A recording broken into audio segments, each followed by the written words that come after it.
Rua do Vilar. Au début de la rue do Vilar, nous verrons sur notre gauche la Casa do Dean. Cette maison, palais du XVIIIe siècle, siège actuel de la fondation de la cathédrale de Saint-Jacques de Compostelle, fut à l'origine conçue comme résidence pour les évêques qui venaient en visite.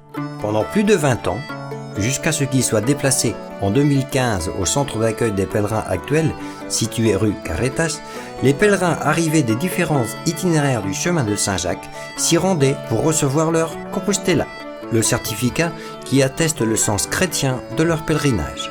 Pour l'obtenir, ils doivent présenter leur lettre de créance de pèlerin convenablement tamponnée dans les différentes paroisses et auberges du parcours, sans tenir compte de la longueur de leur chemin. La seule condition est d'avoir réalisé les 100 derniers kilomètres à pied ou à cheval, ou les 200 derniers à vélo. La rue do Vilar a toujours été une rue de maisons nobles, comme le démontrent les demeures de style Renaissance, baroque et néoclassique que nous découvrirons en la parcourant. Ces résidences nobiliaires, qui répondent aux prototypes de manoirs urbains, se caractérisent par leurs grands écussons et la qualité des ouvrages en pierre de taille et forges ornementales. La fondation Torrente Ballester, au numéro 7, le Pazo de Monroy, au 18, et le siège de la Fundación, au numéro 19, en sont d'excellents exemples. Dans cette même rue, on peut trouver aussi le Casino de Saint-Jacques, fondé au 19e siècle. Son salon social, unique en son genre, et fréquenté jadis par des personnages illustres tels que Valle-Inclán, Castelao ou Saramago, est décoré de riches sculptures et plafonds à caissons en bois.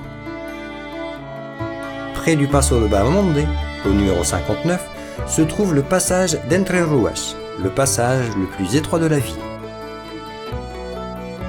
Au numéro 63 de cette même rue, nous trouverons l'Office municipal du tourisme.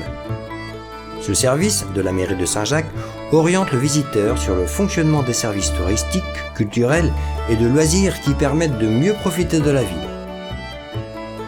En plus des différents documents imprimés et remis à l'accueil, vous pourrez obtenir des informations sur la disponibilité hôtelière, sur les produits et les ressources touristiques, ainsi que des réponses aimables à toutes les questions et doutes relatives à Saint-Jacques de Compostelle, objet de votre visite touristique.